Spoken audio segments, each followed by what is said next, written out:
今天凌晨12点半，不同移民局联合民防部队及国民登记局，共动员了122名人员，深入位于赛城森林内靠近甘榜五吉达马的印尼村，展开取缔非法入境者的行动。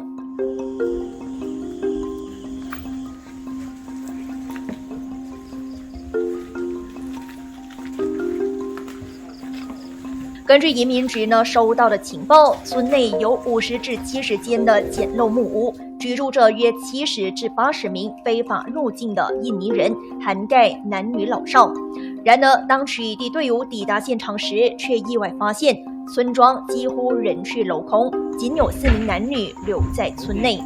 根据随团记者的观察，取缔地点非常的偏僻，距离不同移民局总部约40分钟的车程。凌晨12点左右，超过20辆卡车、载客货车和轿车从大陆进入印尼村，途中需要绕行崎岖的山路。在经过甘榜五吉达马时，车队就引起了部分村民的注意，因此怀疑是有村民通过手机通风报讯，导致取缔行动扑空。